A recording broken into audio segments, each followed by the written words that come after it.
election, a new millennium story begins as APEC and Gyeongju come together. APEC meets Gyeongju.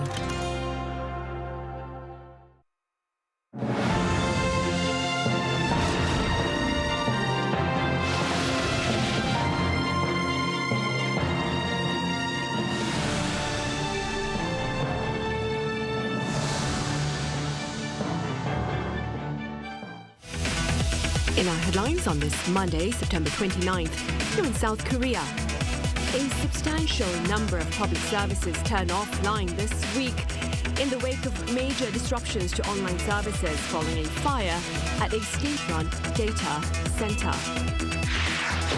Meanwhile, at the National Assembly on this Monday, lawmakers are preparing to partake in a vote that looks to pass the last of 4 controversial bills. And a pilot program is underway here in South Korea starting today, offering visa-free entry to Chinese tourist groups of 3 or more people for up to 15 days. We start here in the local front with news of continued disruptions to online government services following a fire last Friday at the National Data Center in Daejeon. Our Park Hyo-bin starts us off. Local government offices and community service centers have been swamped with frustrated residents as a result of last Friday's fire at the National Information Resources Service in Daejeon. While some basic services such as issuing resident registration and family relation certificates have been restored, others remain unavailable. I got my resident registration and family relationship certificate, but the main reason I came was for a fixed date stamp, and that service still isn't working.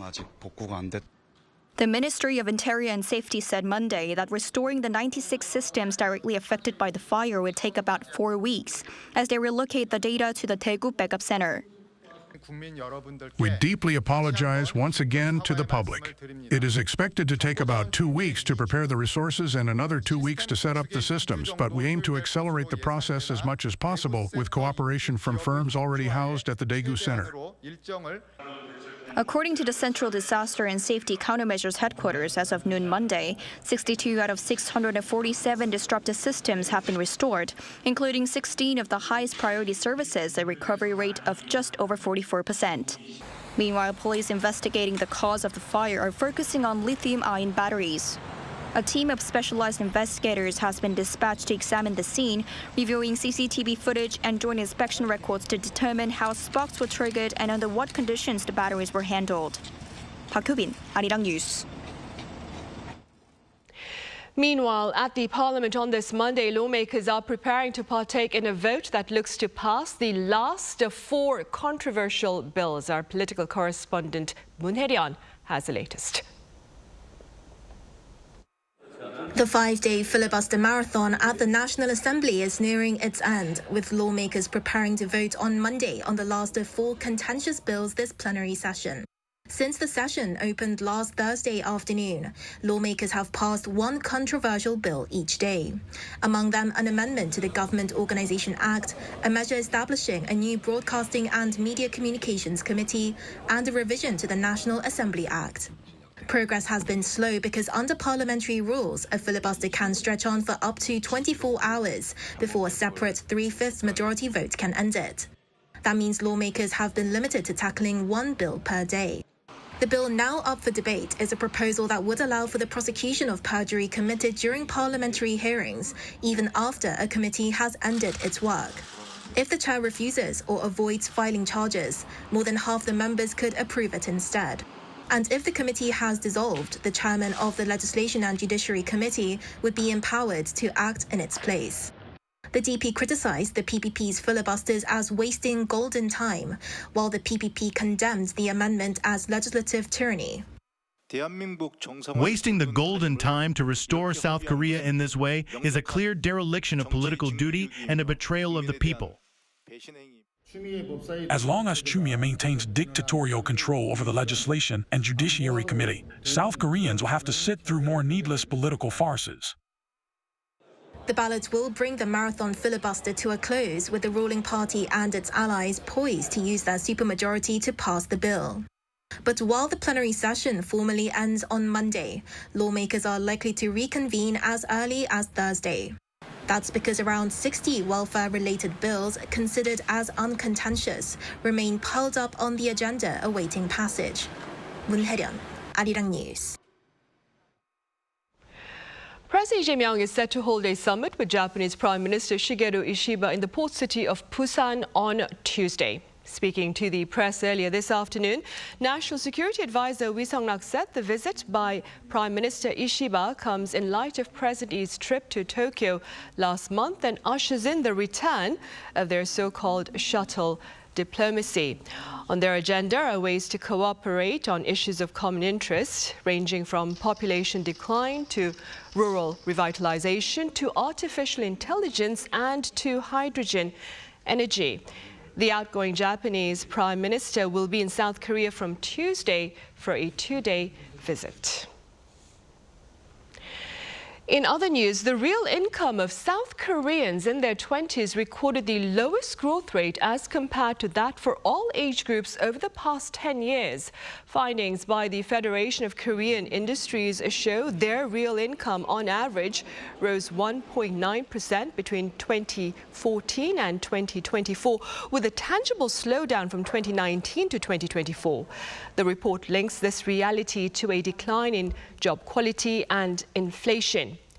Meanwhile, South Koreans in their 60s and above witnessed the greatest growth rate in real income over the past decade at over 5%, followed by those in their 30s at 3.1%, 50s at 2.2%, and 40s at 2.1%.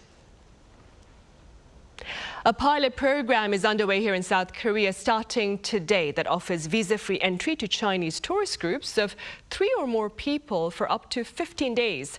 Our Kim Dae-eun covers the program and more. As announced in August, on Monday, Chinese tourists in pre-booked groups of 3 or more enter South Korea without a visa. They're able to stay for up to 15 days with this scheme running until June 30th of next year. This is expected to increase Chinese tourists visiting South Korea, with levels already on the path to recovery to pre-COVID times. And for those who missed this chance and already entered South Korea, it's an easy way back into the country. Although I came too early this time and had to get a visa, I definitely will visit more often now because of visa-free program. I had to spend time and money. The food is excellent and the shopping environment is also very good. More tourists, however, doesn't automatically equate to additional profit. It also equates to fierce competition. For duty-free stores in Korea, it's time to put up their best possible promotions and presents. This favorite K-food bundle pack comes in this bag with the word fortune written in Korean and Chinese on it. It's also red, a lucky color in Chinese culture. Promotions like this kicked off on Monday across the major players in light of the visa-free program. The duty-free stores are now raising their expected number of visitors. We attracted a cumulative total of 80,000 visitors through August. With the visa-free policy now boosting group tours, we are targeting 140 visitors by the end of the year. To accommodate this, we are renovating our shopping spaces and enhancing experiential content so that customers leave with pleasant memories, not just products. That optimism is spilling out onto the streets. Here in Myeongdong, stores are also competing to get the best out of the opportunity. And it's not just Korean local stores. Chinese payment system companies like Alipay and UnionPay are working to host more visitors with gifts prepared for those who use their service. With the visa-free program, our company is hosting events here in Myeongdong. I hope everyone can have a good time and make good memories. The government is expecting 1 million visitors from China by the first half of next year through this program. In addition, October is a typically popular month for Chinese tourists as it has China's national holiday in it. Last year, the number of Chinese tourists recovered to around 70% of pre-COVID levels. Kim Dae-eun, Arirang News. Meanwhile, in yet another shocking assault against a house of worship over in the U.S., a gunman opened fire at a church in Michigan during service this past Sunday. Our Pyongyang covers the latest tragedy. At least 4 people are dead and 8 others wounded after a deadly attack at a church in Grand Blanc Township, Michigan. A 40-year-old man drove his pickup truck into the front doors of the Church of Jesus Christ of Latter-day Saints, where hundreds of worshipers had gathered on Sunday local time. He then opened fire on the congregation before setting the building ablaze. Authorities identified the suspect as ex-Marine Thomas Jacob Sanford. That suspect is a 40-year-old male from the city of Burton, who we identified as Thomas Jacob Sanford. Currently where we're at, an update, I gave you 10 victims who were victims of gunshot. Since then, we have 2 victims who are now deceased. One had died at a local hospital. And again, that suspect is deceased as well. Sanford fled the church and was chased by 2 officers before he was fatally shot in an exchange of gunfire. Michigan State Police also reported receiving bomb threats at other churches in the area, but no bombs were found during an investigation. While a motive is yet to be uncovered, President Donald Trump described the shooting as a targeted attack on Christians in a post on Truth Social. He said he had been briefed on the incident and called for an end to what he described as the epidemic of violence across the United States. The Michigan church attack comes amid a string of assaults on houses of worship or related facilities. In August, a shooting at a Catholic school in Minnesota killed 2 children. And just a day before Sunday's tragedy, a gunman in North Carolina opened fire on a crowd, leaving 3 people dead and several others injured. 현예영, Arirang News.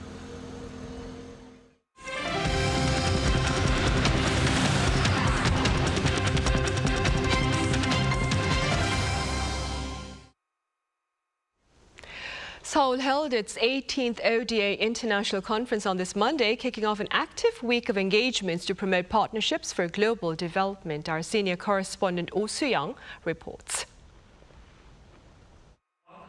How to finance global development in a time of narrowing budgets and geopolitical tensions. That's the challenge faced by governments globally and the theme of the 18th Seoul ODA International Conference, organised by the Ministry of Foreign Affairs and Korea International Cooperation Agency. Currently, we are facing a tough environment. Rising geopolitical tensions, growing uncertainty, and even scaling back of ODA by some major donors, all of which make it harder to achieve the sustainable development goals. So against this backdrop, we want to focus on how to mobilize development finance more effectively and how to create innovative partnerships. The OECD projects a growing drop in official development assistance, with the annual financing gap projected to hit $6.4 trillion by 2030, up from the $4 trillion recorded in 2023. Official development assistance, ODA, remains a cornerstone of the global financing architecture, particularly for the poorest and most vulnerable countries, in fragile contexts for essential social sectors. ODA plays a unique role in advancing gender equality, protecting human rights, and building climate resilience. A conference in Sevilla in June saw governments ramp up their commitment to raising the trillions needed. South Korea's Vice Minister Kim Jin-ha said Monday's conference aims to build on the Sevilla commitment, with Seoul determined to actively contribute to advancing the 2030 Sustainable Development Goals. Our commitment is not only to expand the scale of ODA, but also to improve the quality by sharpening its strategic focus, enhancing effectiveness, and ensuring that our assistance is designed in ways that are both trusted and embraced by our partner countries. During the sessions, participants highlighted the need to support domestic resources and build public trust and investor confidence in order to unlock additional financing through policy reforms and private investment. The conference is also taking place during Seoul's Development Partnership Week, where government officials and partner agencies from over a dozen countries are participating in events, including a capacity-building program seeking improved coordination and knowledge sharing.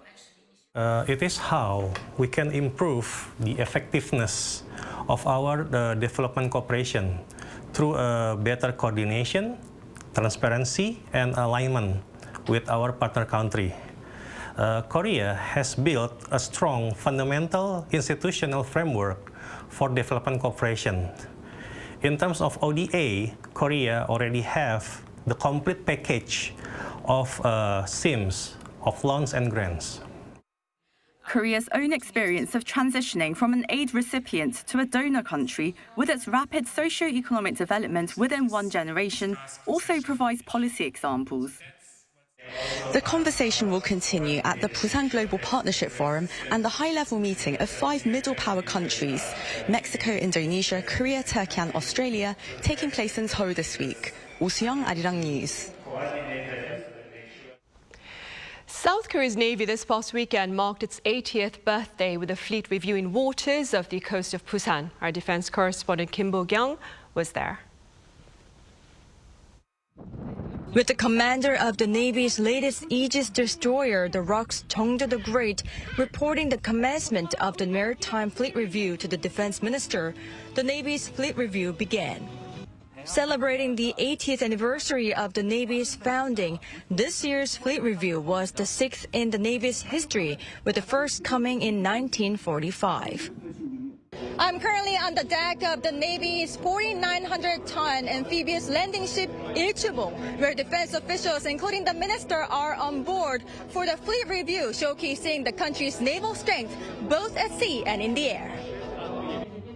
Along with ROK's Ilchubong were 14,500-ton large transport ship Barado, which recently took part in the U.S. and Australia-led Talisman Sabre drills as a lead ship, and the landing ship Dojokbong, which had around 2,000 members of the public on board. A series of warships and aircraft, including the latest MH-60R maritime operation helicopters and the Aegis destroyers Haejong the Great, also featured, along with submarines. With the Navy showing off its capabilities, South Korea's defense chief underlined the importance of maritime security. Maritime security is directly linked to the nation's survival. Since 99.7% of our country's trade is conducted by sea, maritime routes are essentially the lifeline of the nation. The fleet review included an anti-submarine operation where P-8A maritime patrol aircraft, MH-60R and Lynx helicopters detected and tracked an enemy submarine before releasing a training torpedo.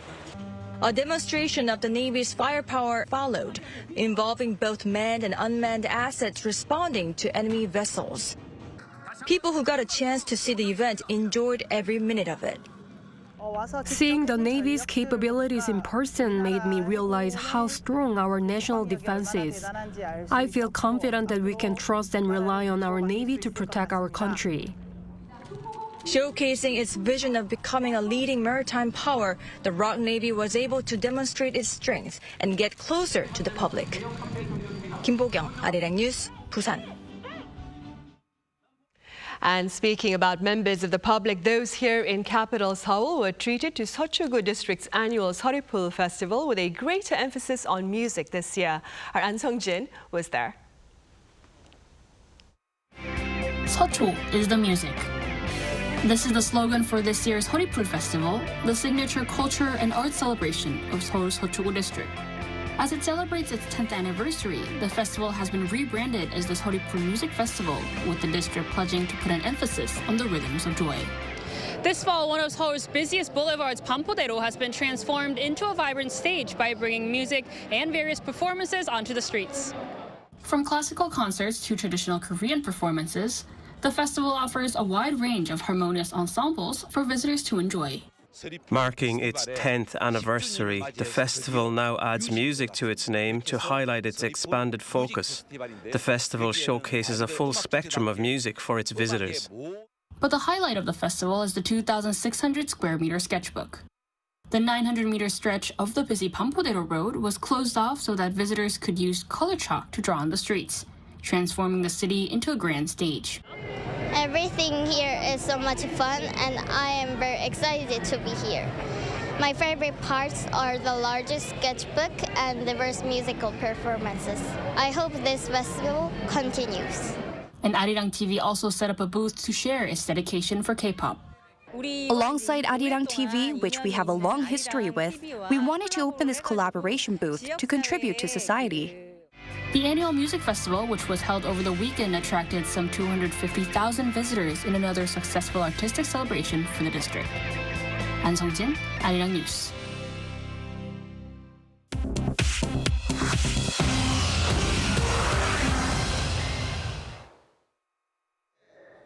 This is The World Now, bringing you the latest stories from around the globe. Iran has strongly condemned the re-imposition of United Nations sanctions over its nuclear program, calling them unlawful and saying they undermine diplomatic efforts. On Sunday, Iran's foreign ministry denounced the reinstatement of UN sanctions on Iran 10 years after they were lifted, labeling them unjustifiable, illegal, and a violation of international law. Iran claims the move is politically motivated and refuses to recognize the legitimacy of the snapback process. That process was initiated by the UK, France, and Germany, who cited lack of cooperation from Tehran. The snapback process automatically reimposes all UN sanctions on Iran over its nuclear program, including arms embargoes, halting uranium enrichment support, and asset freezes targeted at individuals and entities tied to Iran's nuclear and missile programs. In Europe, Denmark has imposed a week-long ban on civilian drone flights, following fresh drone sightings at military bases over the weekend, just as Copenhagen prepares to host a high-level EU summit. The Danish government announced on Sunday that civilian drones will be banned nationwide from Monday to Friday during the week of the EU summit, citing security concerns after drones were observed over several military bases over the weekend and civilian airports last week. NATO also announced it would deploy an air defense frigate in the Baltic Sea in response to last week's drone incidents. The Danish Transportation Ministry stated that the temporary ban on all civilian drones flying in Danish airspace aims to remove the risk that enemy drones can be confused with legal drones. It warned that violations may result in fines or imprisonment for up to 2 years. Denmark will hold the rotating EU presidency, and the summit of leaders and officials is scheduled for Wednesday and Thursday. In India, at least 39 people, including children, were killed and dozens were injured on Saturday evening in a crowd crush at a political rally in Karur, Tamil Nadu state. The rally was hosted by actor-turned-politician Vijay as part of his 2026 state elections campaign. According to reports, more than double the 10,000 people permitted for the rally had gathered when the crowd surged forward suddenly during Vijay's address. Vijay expressed heartbreak over the tragedy, and the Tamil Nadu government announced compensation for the families of the deceased. Finally, American pop star Selena Gomez has married music producer Benny Blanco, confirming the union in a social media post. Blanco responded to her post, writing, "My wife in real life." The wedding ceremony, an intimate gathering of close friends and industry peers, was held outdoors in Santa Barbara, California. Celebrity guests in attendance included Taylor Swift, who reportedly gave a speech. Gomez wore a white halter dress with floral details, while Blanco donned a tuxedo and bow tie, both custom-made by Ralph Lauren. Gomez, 33, and Blanco, 37, met about a decade ago and got engaged at the end of last year. Choi Ji-hee, Arirang News.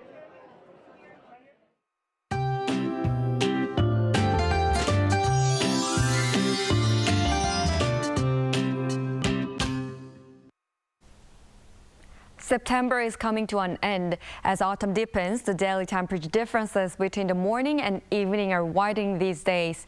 This morning, the temperature started at 16.6 degrees Celsius in Seoul and 17.4 degrees in Kimcheon. The daytime temperature rose to reach 25 degrees in Seoul today, making a huge temperature swing. Tomorrow, there will be showers in the Seoul metropolitan area, western parts of Gangwon-do, Chungcheong-do, and Gyeongsang-buk-do provinces in the daytime and evening. The morning will start cool at below 20 degrees in most parts of the country. Daily highs will go up to 25 degrees in Seoul, Gwangju, and Daegu, 26 degrees in Gyeongju and Jeju.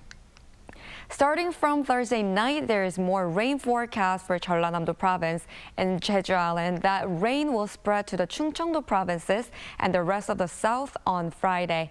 That's all for Korea. Here are the weather conditions around the world.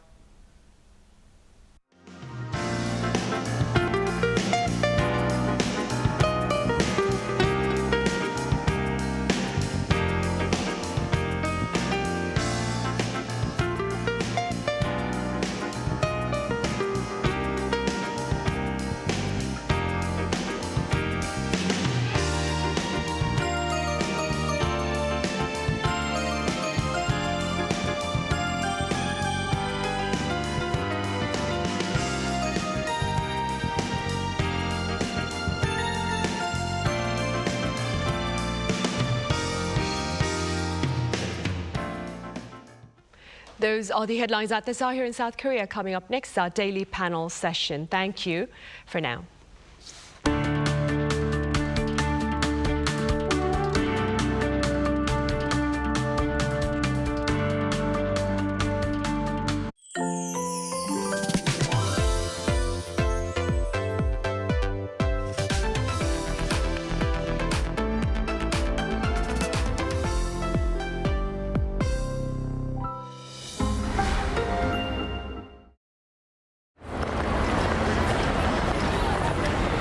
Feeling overwhelmed by a busy life without knowing where you are heading.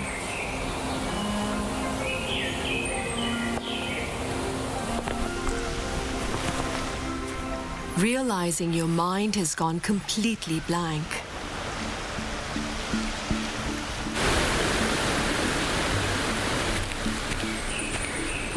If you need some time and space.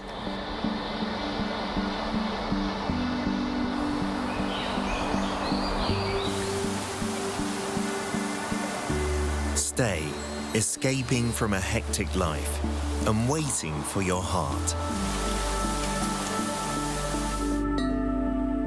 Temple, a place for self-reflection through peace and calm.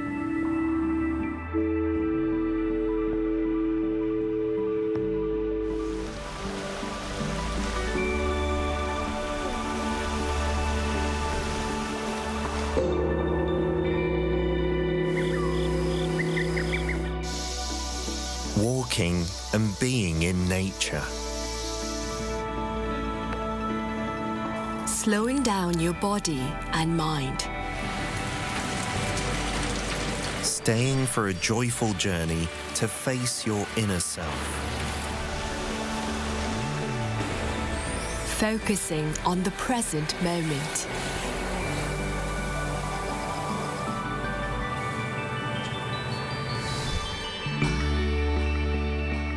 Finding the true happiness with yourself. Emptying. Filling. Temple stay.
its first debate over the weekend. The economy is expected to expand 2.5% this year.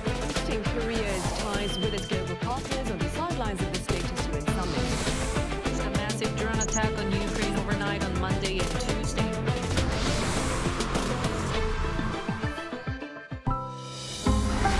Arirang.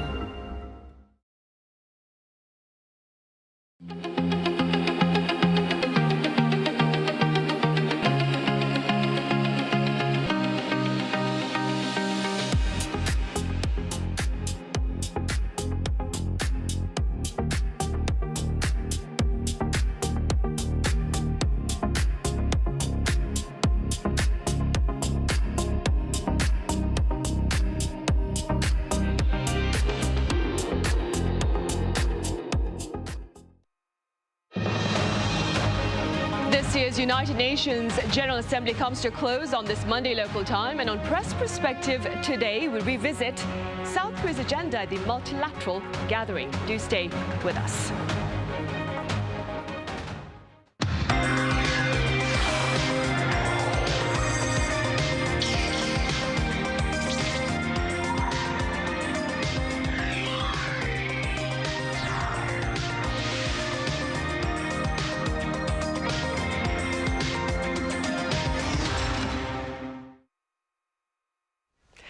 Hello, hope your work week is off to a good start. It's Monday, September 29th here in Seoul. I'm Min Sun-hee. This year's United Nations General Assembly ends on this Monday local time in New York. That being said, on Press Perspective today, we revisit President Lee Jae-myung's message at the multilateral meeting and more. For this, I have freelance journalist Rafael Rashid here in the studio. Rafael, it's great to have you here. Good to be back. I also have Stephen Borwick with Japanese weekly news magazine Nikkei Asia here with us. Stephen, welcome back. Thank you. Nice to see you. Rafael, we shall start with you. So let's begin then with the gist of President Lee Jae-myung's 20-minute speech, I believe, at the 80th session of the UN General Assembly. And what were some of your takeaways? Sure. President Lee's address, I think, centered on quite a powerful message that South Korea had recovered from its political crisis and turmoil and had returned as a kind of confident player on the world stage.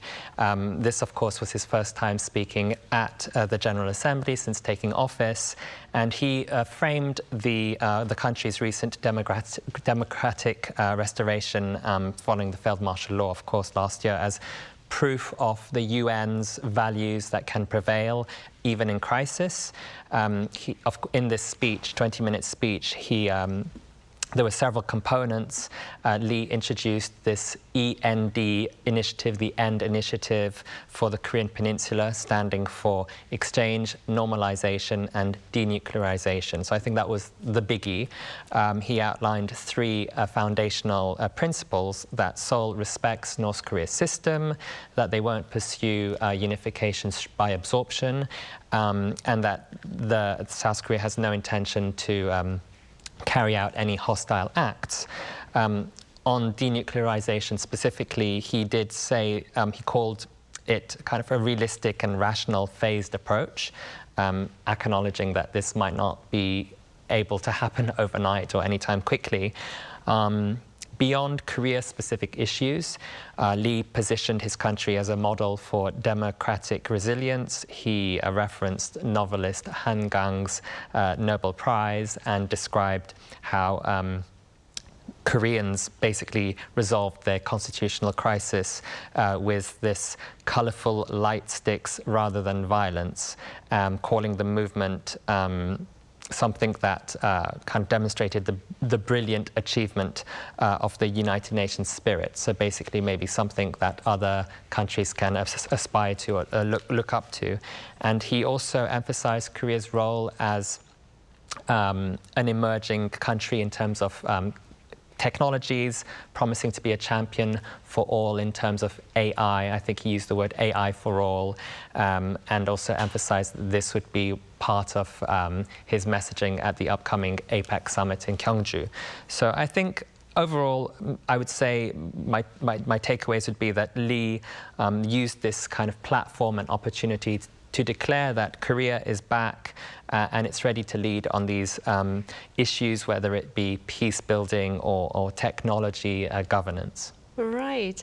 And with regard to his message on AI, Stephen, he became the first South Korean leader to chair a UNSC open debate, I believe, last Wednesday. We touched upon this question when he was planning to, I think it was back on Tuesday, where we addressed his planned chairing of the open debate.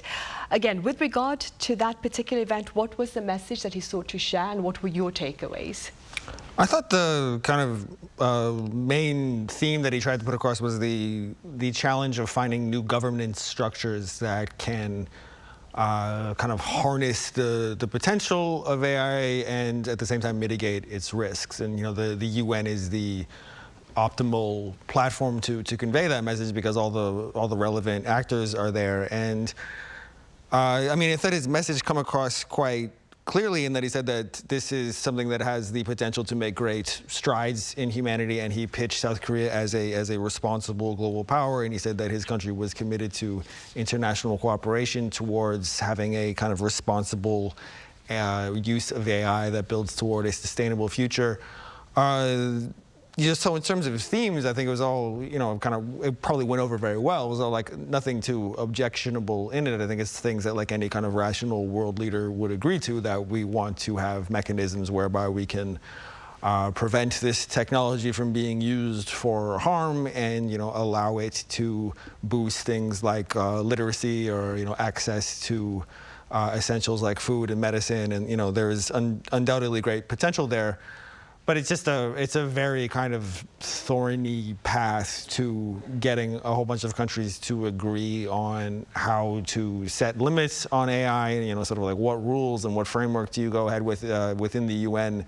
There are so many countries that have, quite different levels of developments. It kind of, to me, it kind of echoes the long ongoing conversation over capping emissions levels, because you have certain countries that have reached a certain level of economic development by using this, in that case, this resource of fossil fuels, and then other countries that are, not quite as far along that developmental path. So AI, I just think, is going to be a really challenging thing to regulate, because the whole kind of logic or spirit of AI is that you have these tools that are extremely fungible, that are extremely easy to distribute, and are extremely easy to apply. So that being said, I mean, I don't think that behind the scenes the leaders at the UN are trying to enact controls on the most basic of tools, like the large language models or anything like that. I think those are, at this point, those are generally considered to be like public use goods, things that are kind of exist in the public domain.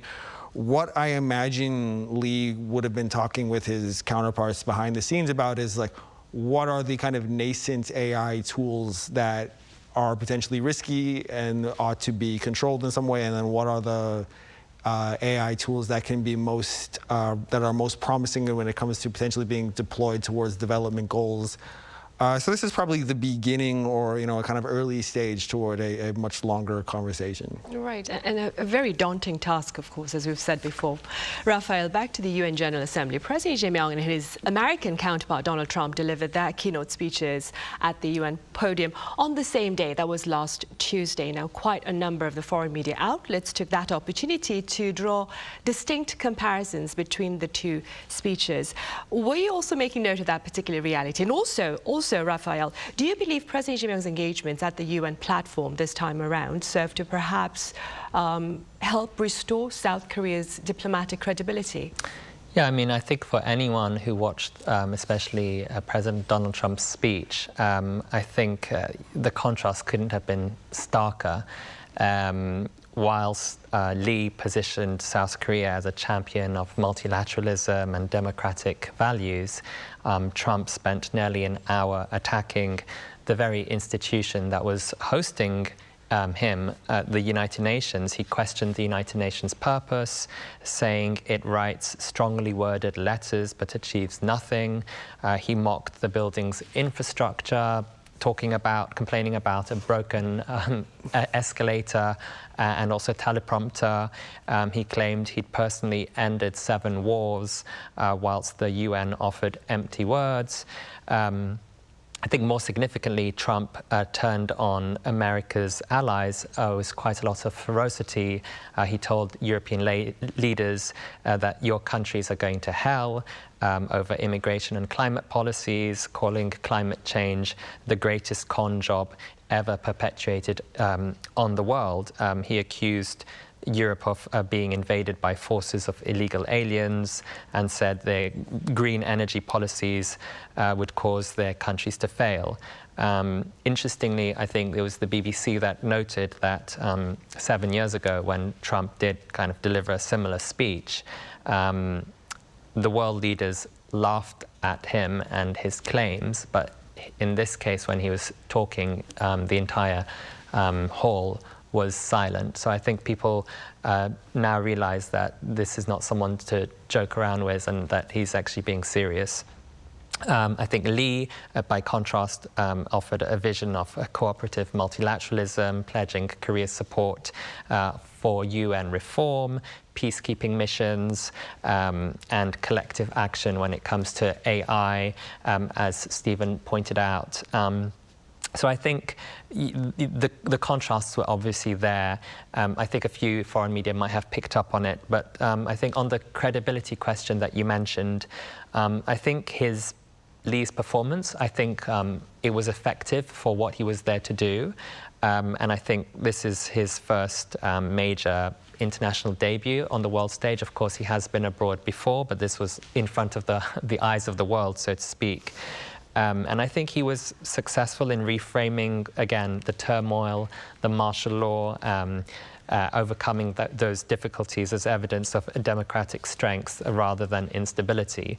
But I think declaring credibility being restored and actually achieving it, again, I think these are maybe two different things. Lee's true test, I think, will be whether he can deliver on these ambitious promises that he made in New York, particularly on North Korea engagement and the APEC summit hosting, rather than the speech itself. Right, and speaking about North Korea, Stephen, its Vice Foreign Minister Kim Sang-kyung is poised to deliver a keynote speech at the General Assembly on this Monday local time. What makes this particular event notable? And what message do you suppose will the international community be interested in hearing about? The most obviously notable thing about it is that this is the first time that North Korea has sent in high-level delegation to the UN since 2018. So, you know, it's like a 7-year gap, which tells us that this is not something that they routinely do. So one would assume that because if they're doing this, they have some kind of reason for it. They have some specific message that they're looking to impart. At this point, we can only speculate as to what they might, you know, what their real motivation might be, what they want to communicate to the outside world. But I think I could say a few things about like where North Korea is right now that might be instructive. I would just say, I think in some senses we could say that North Korea probably feels more secure about their international standing than they have in, you know, perhaps ever, you know, maybe for decades, just because they appear to be pretty satisfied with their nuclear weapons scenario. You know, they've stopped testing, they've stopped, you know, a lot of the kind of more obvious signs of development that we had seen.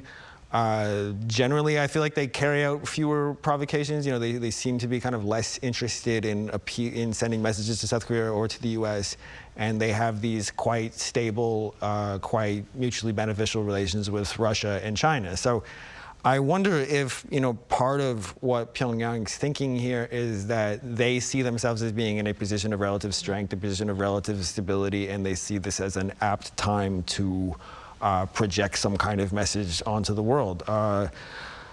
Just going along with the theme of North Korea feeling secure, I mean, South Korean President Lee mentioned this recently when he said that in comments that I thought were really interesting and that didn't get a whole lot of international play, but I thought were quite significant, where Lee said that he felt that North Korea had enough nuclear weapons to the point where their regime could feel secure. The North Korea regime has typically presented its pursuit of nuclear weapons as a kind of security guarantee. They have said that they need these weapons to protect them from outside invaders, to maintain the integrity of their socialist system and all the rest. So I thought it was interesting that a South Korean president was implicitly, albeit, but was kind of acknowledging a need for security. And I thought Lee, as a longtime member of the progressive camp who was very interested in dialogue from North Korea, I thought that was a kind of clever way of perhaps coaxing North Korea into maybe wanting to have dialogue, where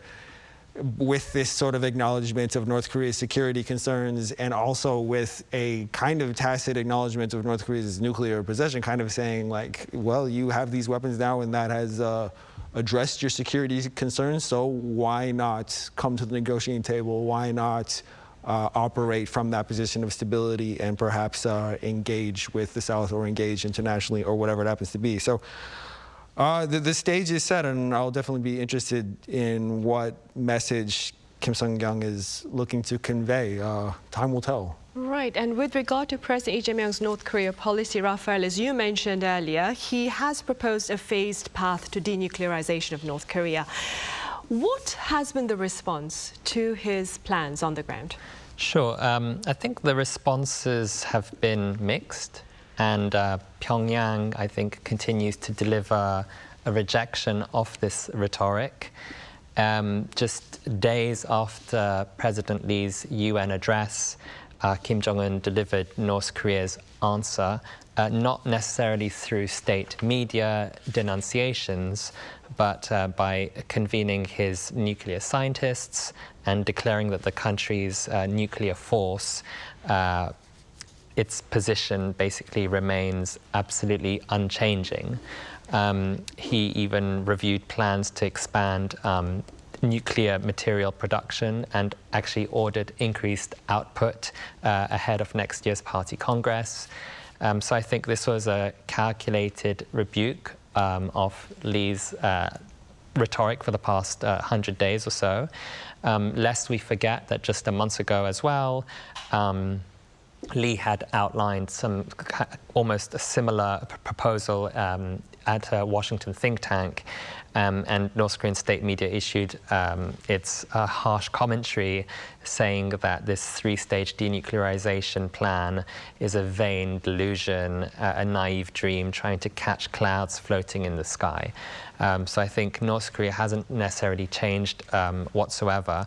The United States, meanwhile, hasn't budged from its traditional stance. The State Department confirmed that complete denuclearization of North Korea remains official policy.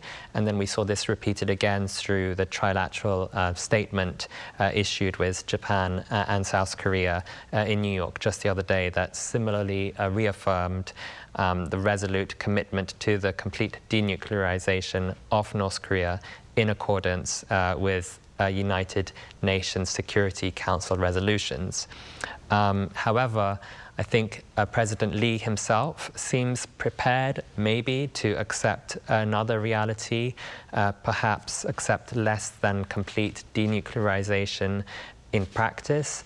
There was an interview with the BBC the other day where he said that Seoul would agree to a Trump-Kim deal that simply freezes North Korea's nuclear production rather than eliminating it, calling this kind of interim emergency measure. So I think this, I guess it suggests a pragmatic gap between Lee's public rhetoric and his actual negotiating when it comes to red lines. Right. Beyond the president's North Korea policy, Stephen, he's also poised to host Japanese Prime Minister Shigeru Ishiba in the port city of Busan tomorrow, that is Tuesday, September 30th. What has been shared about this upcoming summit and its significance? Well, first, thank you for reminding me that I have an early departure to Busan tomorrow morning. Right. need to cover those talks. Need to pack and get ready. Just earlier today, National Security Advisor Lee Sung-lak gave a briefing where he discussed some of the themes of this meeting, and he said that, so just for anyone who is not aware, Ishiba will leave office soon. He has resigned, and his ruling Liberal Democratic Party will hold a vote, I believe it's this weekend, to select his replacement. So he is not really in a position to negotiate anything that's like super binding, but Lee visited Tokyo for a summit in late August in what was Lee's first trip overseas for a bilateral summit. It was quite, to some observers, myself included, it was quite a surprising choice for Lee, who has a kind of history of not being super in favor of engagement with Japan. National Security Advisor, we said this earlier today, that the significance of this summit is that it amounts to a restoration of what they like to call shuttle diplomacy, of the practice of having the leaders of the two countries go back and forth on a regular basis and maintain open lines of communication. We said that at that previous summit in August, the two sides had agreed that artificial intelligence, hydrogen, and strategies to revitalize provincial areas were areas of shared concern and a possible fertile ground for cooperation. Both countries face a lot of the same issues in terms of waning economic growth and aging populations and all the rest. And so I think at tomorrow's gathering in Busan, they will be looking to find some more practical measures for how they can move forward in those areas. It's also interesting, I think we also said that this will be the first time since, I think, 2004 that a Japanese prime minister has traveled to South Korea and held a summit in a city outside of Seoul.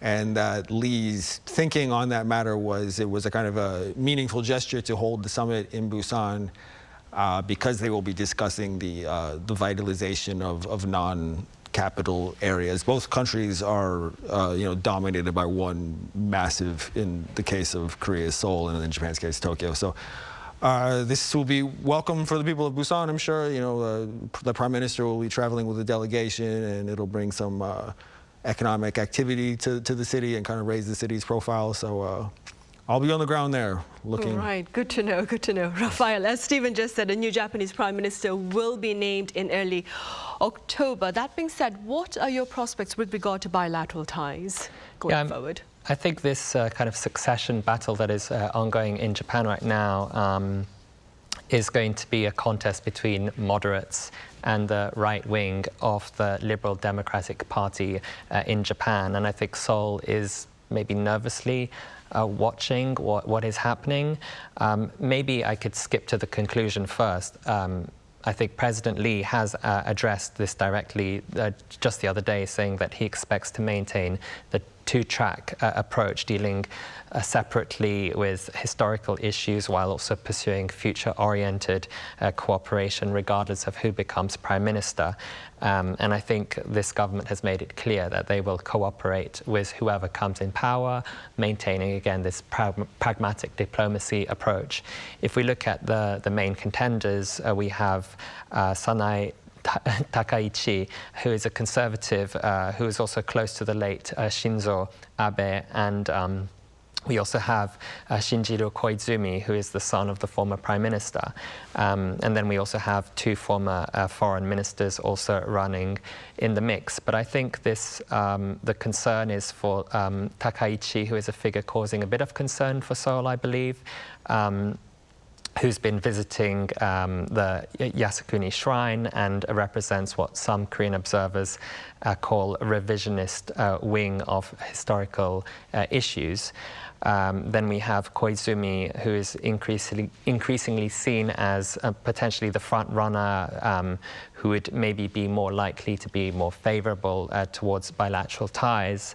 And in announcing their candidacy, Koizumi said that that South Korea was an important neighboring country and pledged to continue this shuttle diplomacy that we've been talking about on this program.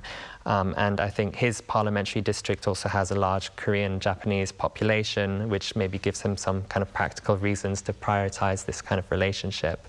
But again, I think this government will be nervous, but still won't be undeterred and will maintain relations regardless of who becomes the next prime minister. All right. And on that cautious note of optimism, we'll end today's talk. Rafael, as always, thank you so much for your time and your thoughts. Thank you. Stephen, good luck with your coverage tomorrow in Busan, and thank you for your time today. Thank you. Right, on that note, we end Monday's edition of Press Perspective. As always, thank you for watching. Be sure to join us again, same time tomorrow.